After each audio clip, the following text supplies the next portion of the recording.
I wanted to write something that was more of a celebration of horror. The presence of my dad in this book, probably the driving force behind it. My parents let me watch horror movies way too young. That's like what we bonded over when I was a kid. The fakeness is the point. How do you know who's who when everyone is wearing the same plastic mask?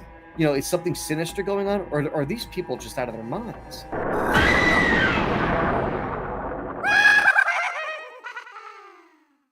Hey, happy Halloween, everybody. So I'm actually going to start this off a little bit different than I normally do. If you guys bear with me for a moment here, I'm actually going to start this off with a bit of a, I guess, cautionary warning, or maybe even a challenge, if you will, which I feel miserably. I'm talking about For One Fright Only by Patrick Tumblety, who is, of course, with us today. And I dare you guys, do what I did. Go over to Amazon, click on this book, One Fright Only, click on the sample rating, and then once that sample ends, which by the way is right in the middle of a freaking sentence, I dare you guys not to go and buy the book. I tried it. I always do research. I look at all over the place before I do these chats. Most of the time when I have these chats, it's before I've actually read the book. But this time I got roped in. I couldn't help myself and I had to buy the book. Hello, Patrick. How are you? I'm excellent. Thanks for dressing up with me and celebrating Halloween early. Absolutely. No, my pleasure. So it's funny. We chatted about this earlier in the year when we met at the AuthorCon in Richmond, Virginia. And as soon as you said that you're down for dressing up, I'm like, we have to do this. It is Halloween. One Fright Only, absolutely dripping with nostalgia as we enter haunted attraction, which I absolutely love. And if you get cornered in an elevator, graveyard, what have you, and somebody says, what's the most important thing I need to know about One Fright Only, which is a scary tale, but also has a lot of maybe unexpected heart in there, a bit of a whodunit tale as well. What do you tell people so that you can leave that graveyard safely? Tell them that they're gonna love the way that it all comes together. So let me out of the elevator just so you can read it and not kill me. Fair enough. And the one thing I thought was super cool too is obviously this is very much a Halloween themed book, and here we are, depending on when you're watching this, of course, but this is just before Halloween. We're in the month of October. That is some brilliant marketing on your head that you just so happen to get everything in the bag ready for Candice Nola and her team over at Comfortably Dark so they can publish this and make sure it's available for us on Halloween. Of course, I know you also have your debut novel come out and play. I have to ask you, was One Fright Only, did you happen to write this one first? Did you write it a long time ago and then just happen to time it for the launch around Halloween season? No, I knew that it was the one that I wanted to do next. It is a big departure, and it was a lot more fun to write because Come Out and Play was so heavy about like childhood trauma and my own past and things like that, that I wanted to write something that was more of a celebration of horror. And of course, Halloween came to mind. I work better on a deadline. Like I write better in the last 2 weeks of a deadline than I will a year before. That's just the way that my brain works. Yeah, So me too. I said I want to get this done in time that we can produce it for Halloween. That way I could celebrate Halloween the right way this year. So really in my head it was more of a personal challenge that not only did I want to do it for the next book, but I wanted to make sure that I got it done just in time for Halloween. Thank you for that because I can't think of a better way of getting into the Halloween spirit. So much nostalgia in here as well. What was the process like for you? Like, did you find it was any easier now that you've got your freshman book, if you will, out there, even though everybody knows books published don't have anything to do with books written and perhaps not published, trunk Mhm. stories, how we, sharpen our teeth, etc. So it was an interesting process because in my head, once I wrote my first book, it was going to be, oh, this is going to be easy as cake. I got the first book out of the way. But I think they call it the sophomore slump. Like, oh, wait, but I wrote one. It was successful. Now what? Is the next one I'm going to write going to be worse? Is it going to be better? Is it not going to be appropriate to what it came before it? And like more questions that I hadn't thought of started to come up. And so even though I kind of proved to myself I could do it, there was still like that hurdle to get over, like, but is my next book being this the correct way to go? Is should I have done something else completely different? Or like all of those questions are still there. So, so fortunately it was easier to write technically, but I guess philosophically there was still that stress of imposter syndrome sneaking in.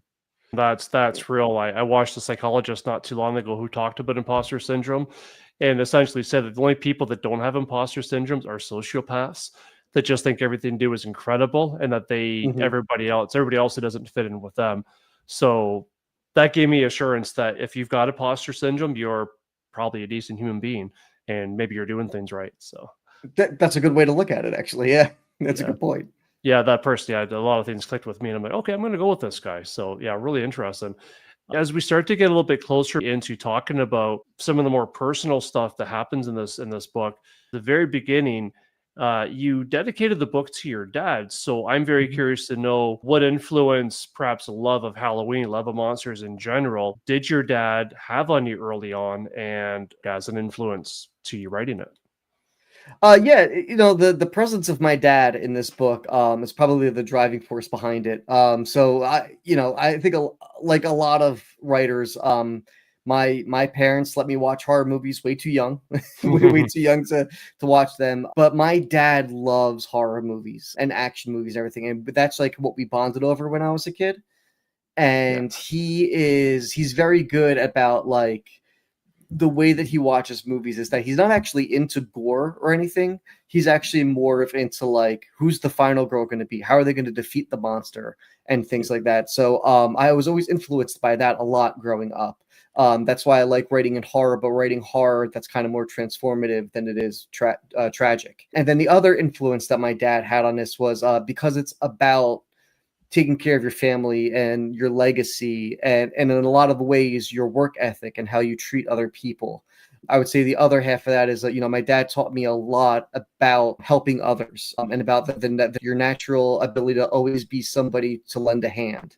And I think as the main character goes in the story, he's kind of finding himself as an adult or trying to become an adult and saying like, how do these lessons that I've learned translate into the adult world? So there's a lot of my dad in it in a lot of different aspects. Yeah, which is really awesome to hear you say that because, of course, in the story, the father son, there's a big void in that relationship because of awful circumstances that happen. And I thought it was very cool. And the story, not only being, a fantastic Halloween story, being a really cool whodunit story, is also a coming of age story as well. But through it all, it Yeah. sounds like a lot of your dad's influence with your work ethic and his work ethic became part of the main character, David's worth ethic as this, boy has to take on the role of sort of being that man of growing up, taking care of his little brother as more of a father figure than he's ready for. Yeah, and I think that that's kind of David's growth throughout the book. It's not so much learning to be an adult or to be a better person. It's more of like realizing that like even adults get it wrong too, Yeah. and that nobody really has all of the answers, and like he can follow in his parents' footsteps all he wants, but he also has to acknowledge like they have the things that they did wrong, and things that he might be able to do better. And so there's a lot of play that way, and really that kind of guilt within him about not wanting to grow up but being forced to grow up just like his parents did is to me kind of like the heart, like the drive of the book.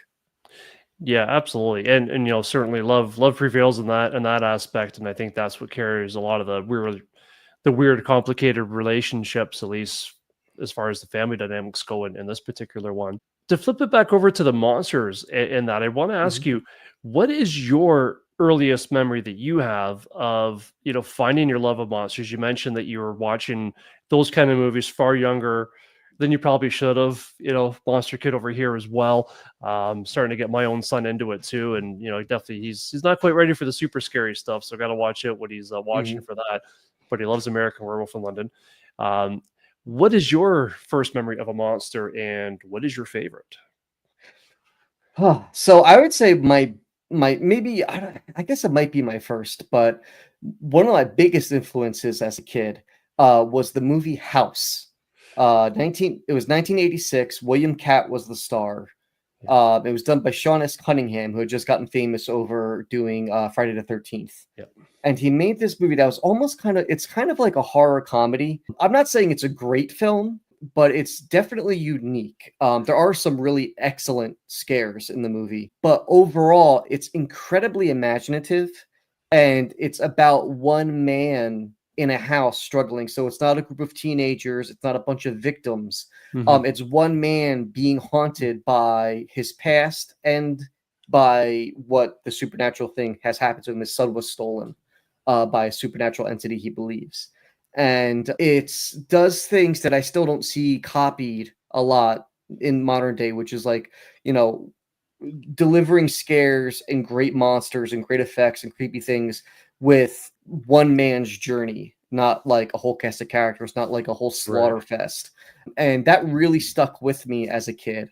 And the monster in that, for those who haven't seen it, the ending monster in that is so iconic. He's like this undead army guy. And I remember my dad and I just like loving those final scenes with him. Oh my And my God, dad would yes. chase me around the house, you know, play and stuff like that. And so I would say that was definitely the biggest influence, but it's still a big influence to me too, because I try to remember all of the smaller things that they've done in that film that I still don't get to see copied today much in horror, which is more of this solitary horror that I really enjoy. So that was definitely my first real big influence. Awesome. Well, great answer. I was not expecting that at all. So that's Oh, I good. love that movie House too. I've been very nostalgic, and as my son's been getting up a little bit older, I keep thinking, what kind of movies be fantastic to get him into? Maybe not that one quite yet, but we're getting there, and that was No, I was thinking about that for my 9-year-old too, but the creature design in that is so creepy. I would not show her that. Like, even yeah. though the scares aren't that, you know, there's no real gore or anything, but the creature design in that movie is so good. I was like, that Mhm. would give my daughter nightmares. So yeah. Yeah, exactly. I mean, geez, just watching, the Thriller video today and some of the stuff, and and of course, still trying to explain to my sons, like, so Rick Baker did this one too. Remember the American Werewolf? He did this too, and there's some scenes he cut in that are identical, and and trying to make it so it's more of a practical experience than just visual terrifying things. But it was, I'm not sure that helped them.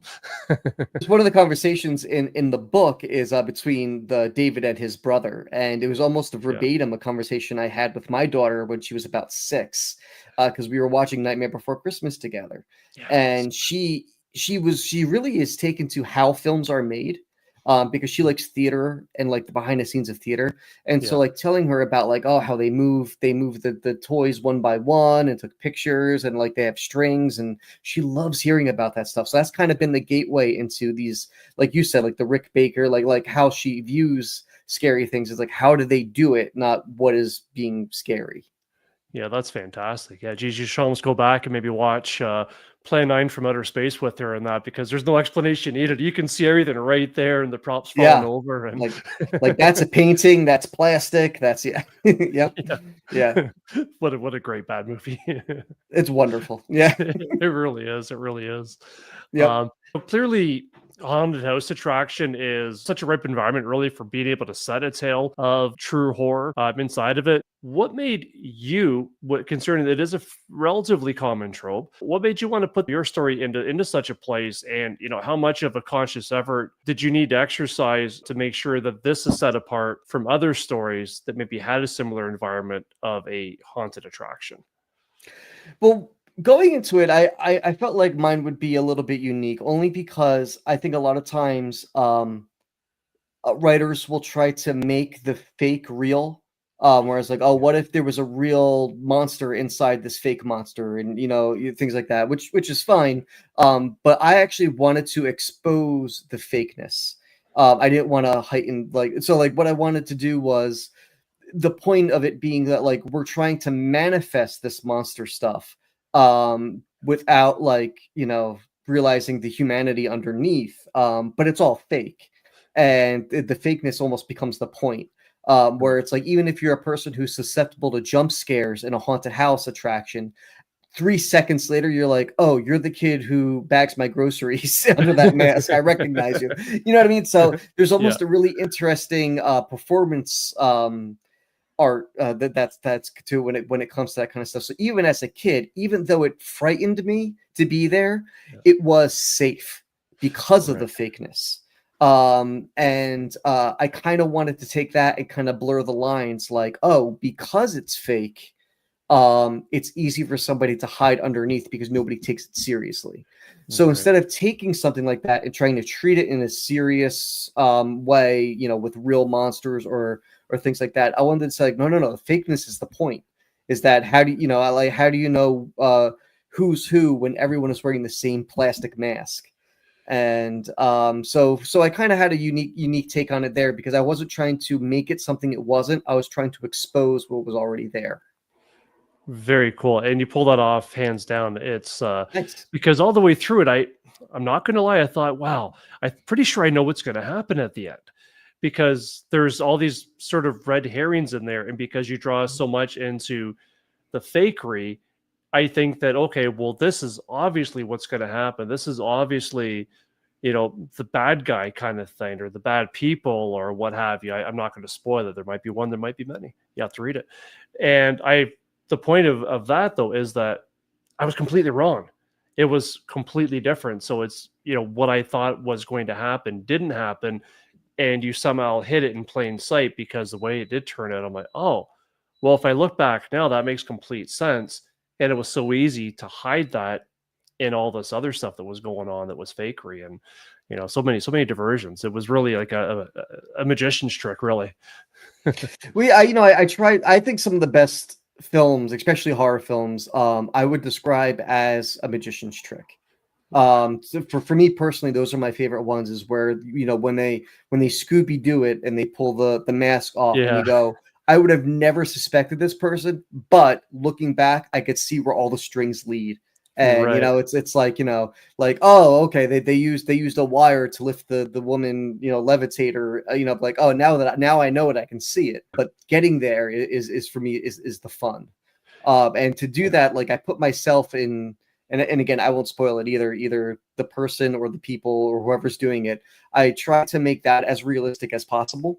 You know, a lot throughout it, I'm like, oh, do I go full like Jigsaw and make this really like sadistic, you know, maniacal murderer kind of thing? I'm like, no, because that doesn't ring true to me. And since I was using this dynamic of like fake scares hiding real, you know, like real pain and real horror, it was important to me that this person or people made human decisions, even though they were trying to get away with something. Yeah, so it was awesome trying to like construct that and still make it really entertaining. Yeah, excellent. And speaking of which, too, now do you have any memories or maybe any experiences of your own haunted attractions that, no matter what, will never leave you? Because I'm wondering if maybe some of those personal experiences might have found their way into this haunted attraction. A lot of them did, actually. A lot of the things that I write, especially with my first book, go right into the book. Like things that things that I experience. You know, I'll never forget that there was a attraction just like this growing up in New Jersey, and it was my favorite thing to do every year. And so a lot of the rides that I mentioned and a lot of the smaller setups are things that actually I had gone through when I was in there. So a lot of them kind of echo things, you know, that personally stuck with me throughout my Halloweens every year. That is awesome. And I have to ask, I don't think this is a spoiler, because people aren't really going to know what I'm talking about until they get into this, but did you really experience a burn barn? Because that particular part of the attraction was terrifying for me. So no, so the burn barn, no. One thing I really drew upon though with that was I remember going to kind of this in the same vein. I loved going to like Universal Studios, Disney. I love theme parks. Even as an adult, I love theme parks. And one of the things that always impressed me was like going on the Kong ride or like the earthquake ride and having these really intense environmental effects. And I'm like, could you imagine if like they had the budget to do that in like a, you know, like a no-name town in Jersey? And I think that's and that becomes part of the, you know, part of the plot point where it's like, can they afford to do this? Is this foolhardy? And so it was one of those like ambition versus reality kind of things. that I wanted to put in there. But man, I love that kind of stuff. I wish they had that kind of stuff everywhere. Yeah. No, I love those kind of things. So I think that'd be amazing, especially with this setup. If there's a way that you could kind of budget that out. I mean, I think one of my scariest experiences was being in a haunted house out in Niagara Falls, actually, Nightmare. And there was one particular thing. I was like 15 years old, but we all of a sudden found ourselves trapped in a room, completely pitch black. I'm sure there's people that have, the night visions that they can see us acting like fools. And they made sure that we went all around this room, feeling our way around to realize there's no way out. But I couldn't imagine if in that environment there was also like these raging flames, and that would be very terrifying.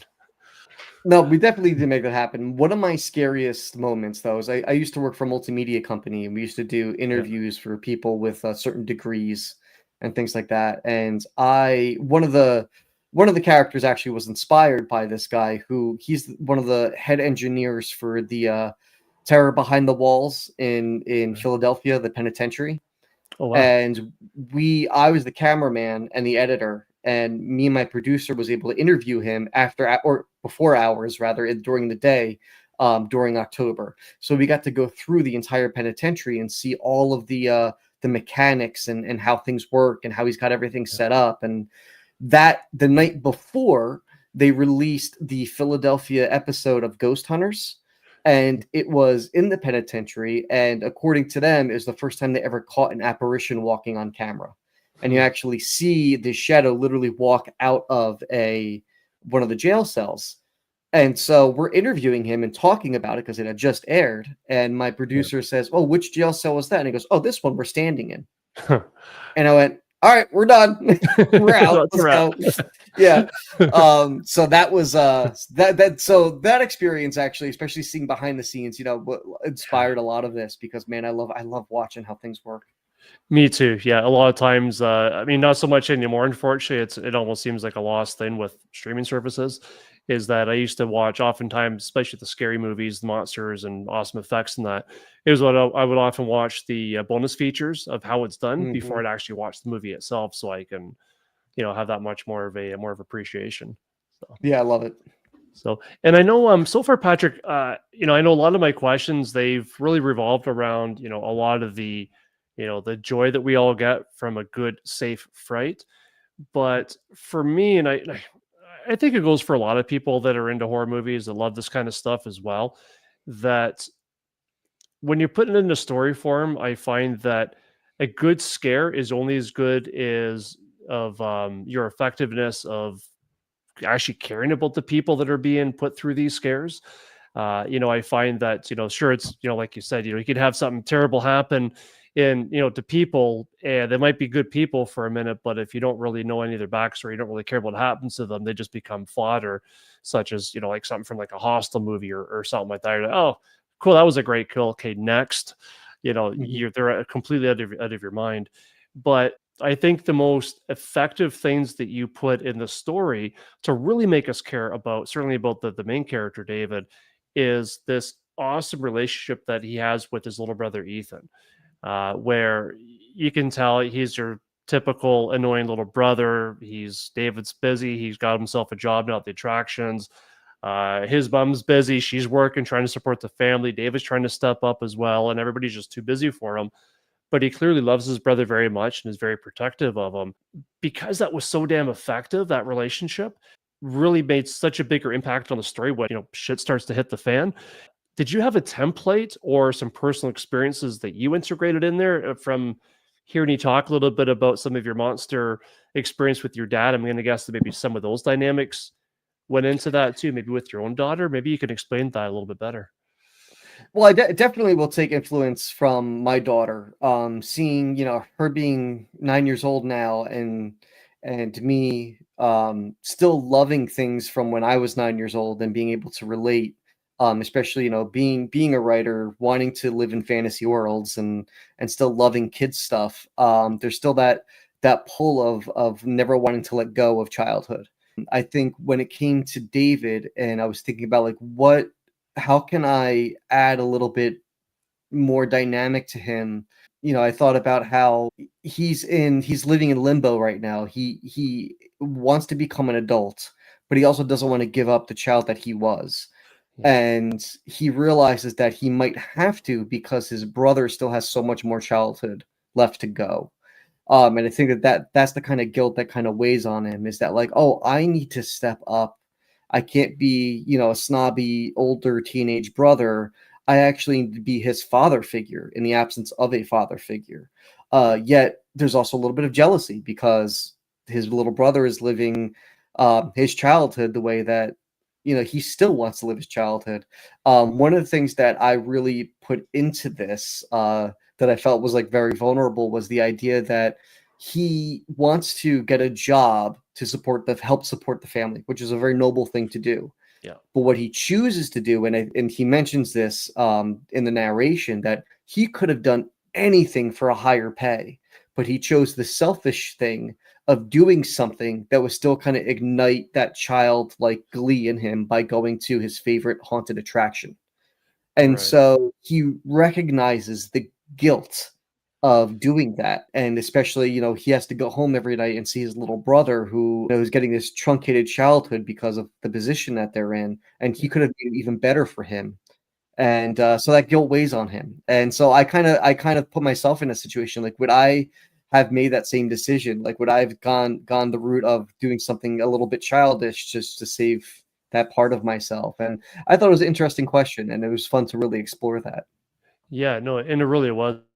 And it was so much fun to read about that too, especially when you consider the complications with Ethan and David's dad, where, and I love that you don't really know until you get further, very deep into the story of what happened. I love the fact that you kind of sprinkled that along to make us really wonder, because until you get to that point, it really isn't the point. The point isn't so much what happened to his, at least that's what was my take. The point of it was how that impacted the family dynamics, how that impacts David, makes his decision making. I know that, in the story, the haunted house attraction was something that he got to do quite a bit with his dad that obviously Ethan doesn't. It's like they have very different relationships with the dad, and I think that kind of drove a lot of the decision making that David made as well, and some of the irritations I think too that he had with his brother, where there's just some things he just doesn't understand about his dad that he Yeah, and does. that's the thing that kind of drove that idea for me, is that I the reason the reason I kind of didn't want to come right out and say what exactly happened to the fathers, because like you said, I didn't want that to overshadow what was happening. Like, I wanted that question of like, how do I feel about a situation that I don't really even know that much about? Did something that happened, Yeah, like, was this my father's own doing? Was it not his doing? Like, there's so many questions you have as a child, even as an adult, young adult, about what your parents did before, that are just sometimes just go unanswered. And I kind of wanted the reader to be in that position too. I didn't want to make a stance and say, oh, the dad was like this, or the mom was like this, and this is why everything is bad, and this is why David is the way he is. I wanted the audience to go to look at the decisions being made in real time and be like, is this a decision you would have made, with the information that you were given? And so I kind of, yeah. kind of played with the audience that way, but also wanted them to not have all the answers right up front so that they can think about the decision as well.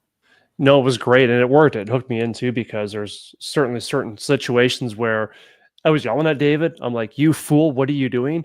And other Mhm. times where I'm like, "Yeah, good job, buddy. I'm proud of you for doing that." Yeah, I mean, I mean, I've been there with my own self, like, Sure. this idea that you walk into a place of all of these, it's like that joke where you're like, I need an adult. Like, I know I am an adult, but I need a more adult, a more adultier adult. And like Yeah. not knowing, like, and then like having the wool pull over your eyes, be like, oh, they're just as crazy as kids are. Yeah. Like, sometimes you get into certain situations at job, like these people are petty. They're throat cutting. They'll do anything they can to get by. And like, when you get into the workforce and you go, oh, sometimes these people act like children, it could be a rude awakening. Oh, yeah. And so there's also that part of it that plays into it too. It's like, oh, is he, is something sinister going on, or are these people just out of their minds? Like, it's just like, yeah, and it's plays into it. Oh, 100%, especially in small towns where everybody knows everybody, they grew up with everybody, and then suddenly you sort of go into that fray as maybe a bit of an outsider, and then it just, yeah, just don't know. It's too tough. Sometimes you don't really want to read between the lines, and Yep. sometimes when you do, yeah, maybe don't want to know if you're correct or not. Exactly, and those environments are their own organisms that have already been established, and you don't know what your role is there, and yeah, so and the guy kind of try to compare that to the idea of like just everybody being fake, doing fake things, and who are they behind these masks that we wear in adult life? So yeah, Yeah, and of course to top it off, poor David's got the shadow of his father over hmm him that people kind of look at him in a certain light because of that too. So yeah, I feel like if I talk too much, I'm going to give too much away because I'm just going to type out all the parts about this I loved. But I want to give people a chance to maybe get a bit of a taste of this too. And then, of course, we'll maybe finish off with talk a little bit more about some of the other cool stuff that you've got coming out down the road too, not too far, some illustrated stuff, as well as your opinion on introducing monsters to kids as well. But before that, I do want to remind everybody too that if you guys are really enjoying this so far, go ahead and hit that like button as well. It really helps to push this out to more monster loving people like yourselves, and hopefully we'll get people watching this, getting to know Patrick, buying his book, and being entertained as well as they enter their own amusement park. Until then, I understand you've got a bit of a sample then that you can read to us to give us a little bit of a taste. yeah. So this is it's a small sample, but it's this actually might be my favorite moment in the book Okay. because it's probably the moment that maybe solidified the book for me. The kind of core idea of both like the emotional part of it and the unknown of it all. But it's actually early on in the book. It's chapter 3, and David is going to work on his first week. So it's chapter 3, and the heading is Tuesday, October 28th. All right. For the first 19 years of David's life, at least as far back as he can remember, Halloween season officially started when his father considered the weather cold enough to stop for a pumpkin spice latte on his way to work. Starting in his preteen years, his father would take him to get an apple cider before dropping him off at school, and then send him in to do the ordering alone when he was old enough to handle the task. David has been reluctant to continue the tradition in his father's absence, especially since he is not ready to relive such happy memories that have already been buried in the past. But caffeine addiction is stronger than nostalgia this morning, and he did not sleep well enough last night to function without coffee. The sights and smells inside the Starbucks filled him with those childhood emotions. Paintings of grinning ghosts float across the surrounding windows. A jack-o'-lantern with a crooked smile is sketched on the chalkboard standing next to the checkout counter. The smell of coffee and cinnamon permeates the air. A ska version of science fiction double feature from Rocky Horror Picture Show plays from the speakers. Despite his father's absence, or maybe in spite of his father's absence, he lets his mind savor the nostalgia. The happiness is short-lived, as 2 cups are placed in front of him on the counter, one bearing his name and the other his father's, written in an elaborate cursive. Last year, David knew the fall ritual would be the last, but he thought it would be because he graduated and went off to college, not because of the horrors that led him to this morning. Haven't seen you guys this year, the barista smiles. David stares at the grande and venti cup sitting on the counter. Everything okay? Erin asks with a friendly smile. He remembers her name without having to look at her tag. I didn't pay for 2, he warns. It's cool, the young woman shrugs. It's on the house. He'll appreciate it, he says, forcing a smile. He does not have the heart to correct her kindness. His loss does not have to bring her sadness. Have a good day. The young woman smiles warmly. Tell your dad I said hi. The bittersweet of that moment, I think, kind of helped fuel the nostalgia and kind of the mood of the book for me. Yeah, no, absolutely. And that hit pretty hard too when I read that. It was, just the weight of something that's missing. Mm-hmm. And it's Yeah, and the fact it that he was, has to carry around a coffee with his father's name on it because she thought he was there, and yeah. yeah. And it's interesting too because of course that sorry, let me just move my kitty cat out of the way here. Oh, There we go. If I hold her like a baby, sometimes that helps her out. nice. Me too. Yeah, yeah, she's a sweetheart. And I love that scene too because of course it kind of goes full circle a little bit later on, and then almost a very similar circumstance, it takes on a completely different connotation, almost because of what we were talking about before, where sometimes you read between the lines or you hear other things and you suddenly have a different perspective that maybe you wish you didn't have. So I don't want to say any more than that. Yeah. So, Yeah. Just read the book. Don't read the book. It's all Yeah. there. Read the book. It's fantastic. Yeah. And speaking of monsters, and that, I do want to ask you too, because from father to father, and I know your child is a few years older than mine. What, in your opinion, would you say to maybe folks out there who also have little ones that are maybe struggling with how to start them watching movies, or be it reading books or monsters in general, in a way that isn't going to scar them for life and have them run out the house screaming and never looking back at monsters again, or something that maybe that might intrigue them, get them that itch, that same itch that that you and I had, and here we are talking about monsters as adults. Yeah, so it's such a great question. I always like to say, and having a 9-year-old, this has rung true for me, is that your child will tell you what they want. I think that they find the kind of horror or the kind of creepiness that they can handle.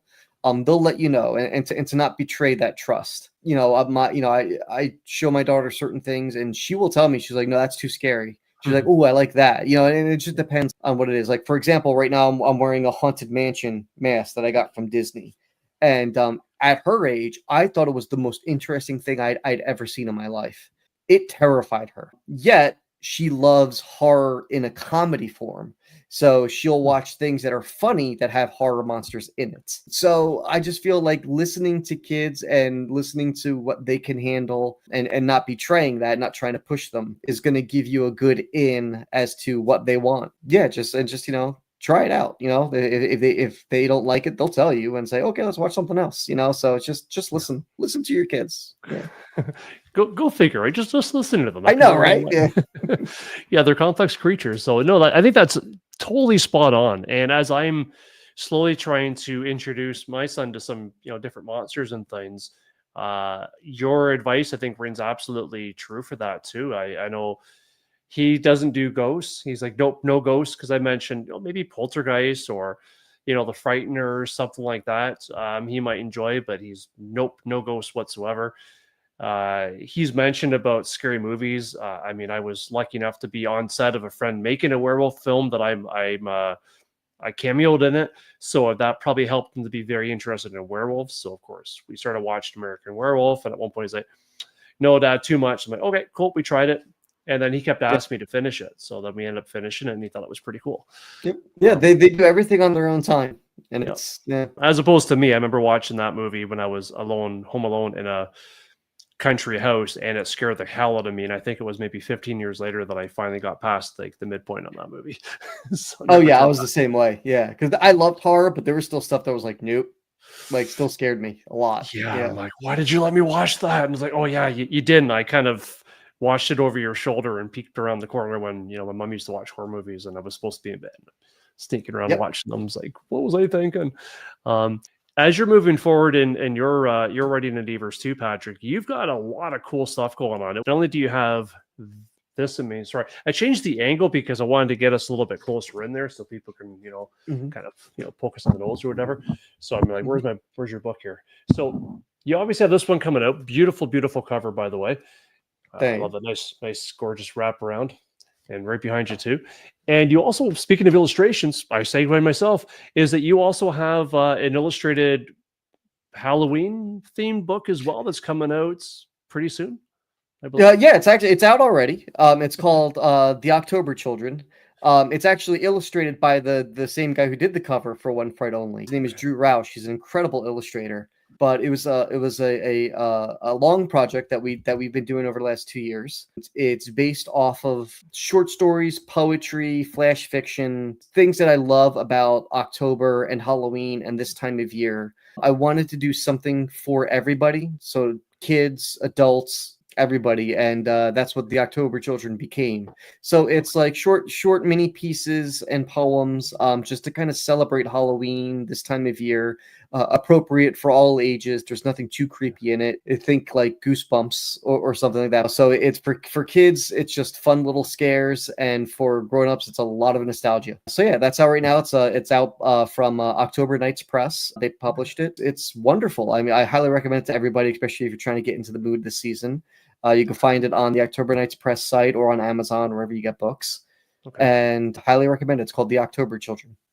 Beautiful. And I'll put a link down below too for October Children, as well as One Fright Only down below too, so that people can just give that a click and they don't have to go anywhere else and order it. I'm going to order that. I mean, I enjoyed your writing so much. And I Thanks. got excited about this. I know you talked about October Children too when we had chatted Yeah. face to face before we first met, or I guess second time we met. And I was really excited about that. So I'm glad to hear it's out. I'm going to go and buy it myself. So I definitely encourage everybody else to do the same. And now, what's the next? Are you working on anything else right now, or something else you're hoping to get published come 2026? Yeah, I'm actually there's a few things that I'm working on right now. There's a series I'm working on that I would like to release, as well as 2 new novels. So I'm kind of going back and forth between them. They're all horror, but 3 different versions of horror. So I kind of just kind of discovering which one kind of takes me somewhere. But I'm working on 2 new novels, the series that I might release, like episodically as Sure. well. Oh, okay. So just kind of hitting the ground running with all of those. Not all of these are out. No, Yeah. that's fantastic. Now, do you have a home for them yet? Do you know where they're going to be coming out through? I've been talking to a lot of people for them, but right now I'm just enjoying. There, it 2 of them are a big departure from the way I usually write. So right now I'm just kind of enjoying composing them and just kind of learning more from writing them. So I'm less, I want to see where it goes first before I go shop it around. Perfect. No, I love that too, that you're taking chances. You're still, expanding on your voice, your style. I mean, obviously, the last 2 books here, One Fright Only and Come Out and Play, are quite different from each other as far as their tonality too. And I think that's great. I love authors that do that, where you don't really know what to expect from them, and the unexpected is kind of an unsettling experience in itself in a very good way. It expands us so that we get caught off Yeah, guard. that was a big, struggle. It's like, should I, brand myself in one direction? Should I be doing things that are totally different? And in the end of the day, I want to be able to do a lot under the banner of horror. Yeah, so I felt like that was that's something that I like experimenting. So I don't want to stop experimenting. I want it to all be under horror, under the banner of horror, but I don't want I want my themes and my characters and my attention to those kind of things to be my brand, but the genre and what it does and how it's presented to you to be something new every time.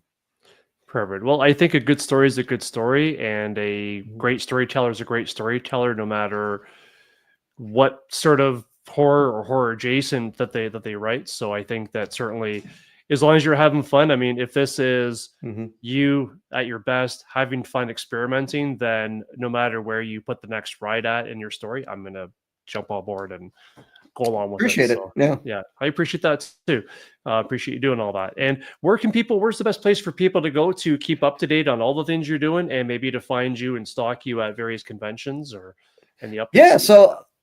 so right now, I mean, my Facebook has become my author's page in a way. I do have a website. If you type in my name, it's a Wix website. I update it a lot.